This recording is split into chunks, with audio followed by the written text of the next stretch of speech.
Hello everyone. आज हम आई मेंट्योर mathematics standard 7th semester 1 का हम चैप्टर नंबर 5 स्टार्ट करते हैं। चैप्टर नंबर 5 में है लाइंस एंड एंगल्स। इंट्रोडक्शन है। ए लाइन सेगमेंट हैज़, एक लाइन सेगमेंट है, उसके कितने एंड पॉइंट होते हैं ये बताना है। लाइन आपकी इस तरीके से होगी, लाइन सेगमेंट जिसमें 2 एंड पॉइंट होंगे।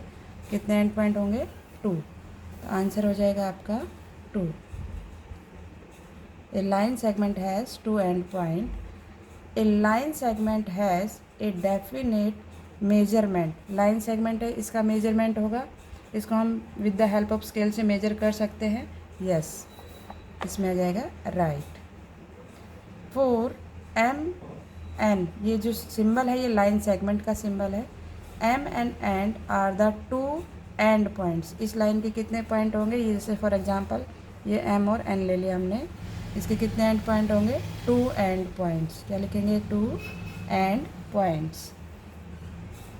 नेक्स्ट है a line has dash end point. ये अब लाइन की बात हो रही है। लाइन हमारी इस तरीके से होती है, ये जैसे फॉर एग्जांपल एम एन, और इसको हम आगे तक एक्सटेंड कर सकते हैं इस तरीके से, both the side, left hand side और राइट हैंड साइड। तो ये that is called line. Line का कोई भी एंड पॉइंट नहीं होता। लाइन सेगमेंट के एंड पॉइंट होते हैं, जैसे इसका एंड पॉइंट एम है और इस इधर एन है, पर लाइन का ये लाइन सेगमेंट है, ये लाइन के कोई भी एंड पॉइंट नहीं होता। ये कैसे होता है? Infinite, no end points. इस लाइन के line has no end point, line का कोई भी एंड पॉइंट नहीं है। A line can be extended, एक लाइन को एक्सटेंड कर देते हैं इन आइदर डायरेक्शन। लाइन को हम एक्सटेंड कर सकते हैं, मैंने अभी अभी बताया तुम्हें कि हम लाइन को एक्सटेंड कर सकते हैं बोथ द साइड, दोनों साइड, और उसका हमें नहीं मालूम तो वो इनफाइनाइटली, एक्सटेंडेड इनफाइनाइटली, हम कहीं तक भी इस लाइन को लेकर जा सकते हैं। INFINITELY, ठीक। Length of a line can be measured, एक लेंथ मेजर करते हैं। लाइन की लेंथ को क्या मेजर कर सकते हैं? ये जो लाइन है इसकी लेंथ को मेजर कर सकते हैं? नो, हम लाइन की लेंथ को मेजर नहीं कर सकते, तो नो। हाँ, लाइन सेगमेंट को हम मेजरमेंट कर सकते हैं, पर लाइन को हम मेजरमेंट नहीं कर सकते। ए रे इज़ ए पार्ट ऑफ, रे किसका पार्ट है? रे देखो इस तरीके से होती है, ये हम इस तरीके से, ये एक वन एंड पॉइंट होता है इसका, और इस तरीके से ये एक्सटेंड करती चली जाती है। ये यहाँ पे एरो नहीं, यहाँ पर हम एरो लगाएंगे इस तरीके से, जैसे सन की रेज होती है। सन एक पॉइंट है और वहाँ से ऐसे ऐसे रेज आती है ना, ऐसे ऐसे करके। या टॉर्च में भी रेज देखा होगा आपने, मोबाइल की जो टॉर्च लाइट होती है उसमें भी होती है। तो ये सब क्या है? रेज। ये रेज किसका पार्ट है? लाइन का। किसका पार्ट है? ये लाइन का। लाइन को भी हम दोनों ऐसे रे बनाते हैं ना, ये किसका पार्ट है? लाइन। ए रे is part of a line. रे किसका पार्ट है? लाइन का, ठीक। ए रे हैज़ डैश एंड पॉइंट। रे में कितने एंड पॉइंट होते हैं? अभी अभी बताया कितने एंड पॉइंट होते हैं? 1। रे में कितने पॉइंट होते हैं? एंड पॉइंट 1, क्योंकि एक स्टार्टिंग पॉइंट होता है, उसके बाद हम उस लाइन को कहीं तक भी लेकर जा सकते हैं। 1 end point. A line has 1 end point. A ray can be extended endlessly in dash direction. A ray can be extend, रे को हम एक्सटेंड कर सकते हैं एंडलेसली डायरेक्शन। जैसे ये रे बनाई हमने, हम इसको हम कहीं तक भी लेके जा सकते हैं। और कौन सी डायरेक्शन में? इन वन डायरेक्शन में, मतलब एक ही डायरेक्शन में जाएगा, ऊपर की तरफ अभी नहीं जा सकती है। अगर यहाँ पे हमारा सन है तो सन से ऊपर नहीं जाएगी, सन के नीचे ही रेज आएंगी। अब जैसे इसका 1 एंड पॉइंट यहाँ है तो हम इस डायरेक्शन में ही जाएंगे, राइट हैंड साइड में। इसको हम लेफ्ट हैंड साइड में मूव नहीं करेंगे। अगर लेफ्ट यहाँ से स्टार्ट करते हैं राइट से, तब हम लेफ़्ट में मूव कर सकते हैं। तो मीन्स 1 डायरेक्शन में ही करेंगे ना, 2 डायरेक्शन में नहीं करेंगे, 1 direction. 1 direction. A ray can be extended endlessly in 1 direction. एक पी क्यू लाइन है और पी आर लाइन है, सॉरी रे है, ये रे का सिंबल है। पी क्यू रे है, पी आर रे है, form a line, then both are called, क्या कहलाएंगे? देखो यहाँ पर हम एक डायग्राम समझ लेते हैं। पी क्यू एक लाइन है, रे है, सॉरी, पी, ये पॉइंट है क्यू। और पी आर यहाँ से इस साइड में ये है हमारा आर। एक इस साइड जा रही है डायरेक्शन में, एक इस साइड। तो ये क्या है, ये पी जो है, पी एक मिडल पॉइंट हो गया, पी से आर की तरफ और पी से क्यू की तरफ। तो ये कौन सी डायरेक्शन हो गई, आर कॉल्ड अपोजिट डायरेक्शन। ये इस डायरेक्शन में जा रहा है लेफ्ट साइड में और ये राइट साइड में। तो कौन सी डायरेक्शन हो गई, अपोजिट रे हो गई ना एक दूसरे का, ये अपोजिट है, अपोजिट रे। टू रे है, एक जा रही है हमारी पी आर और एक जा रही है पी क्यू। तो पी क्यू हमारी राइट साइड जा रही है और पी आर हमारी लेफ्ट साइड जा रही है। तो ये क्या हो गया, हमारी opposite rays. Identify the figure A B. देखो यहाँ 2 एंड पॉइंट दिए हैं, ए एक पॉइंट है और बी एक पॉइंट है।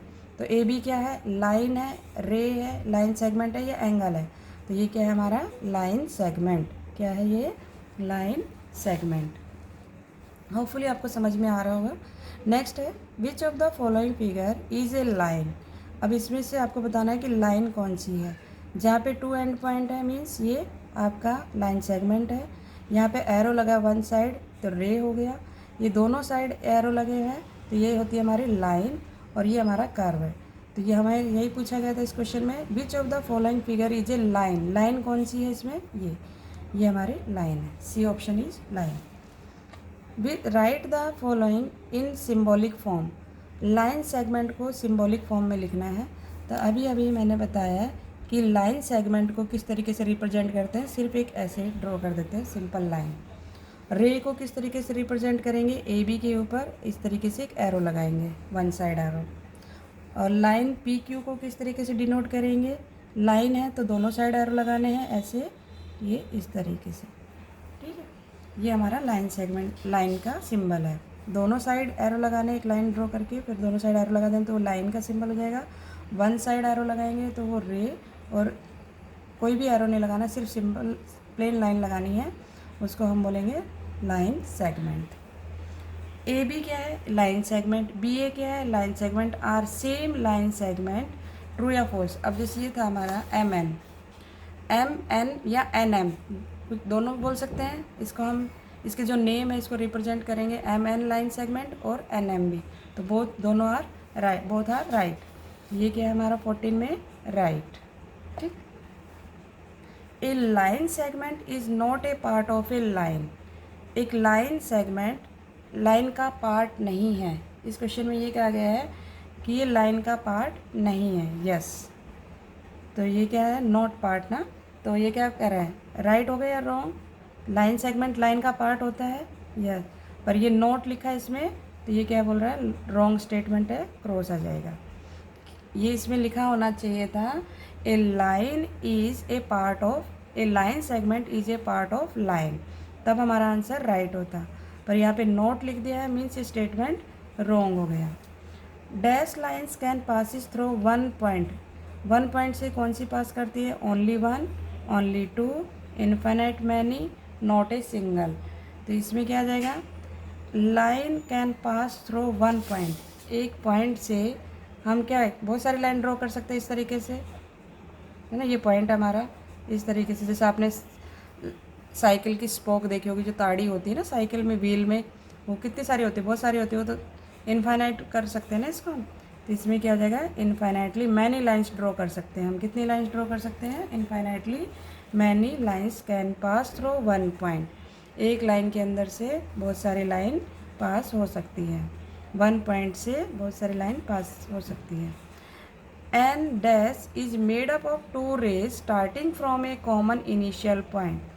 And dash made up of two rays, दो रेज हैं, टू रेज है starting from a common initial point. एक इनिशियल पॉइंट से आपको रे ड्रॉ करनी है। अब देखो ये एक इनिशियल पॉइंट है मैं, ठीक है, एक रे हमने इस तरीके से ले इस साइड ड्रॉ की, और एक रे हमने ये कर दी। तो ये क्या बना रही है, इसके बीच में क्या बन रहा है, ये एंगल। क्या बन रहा है, ये एंगल।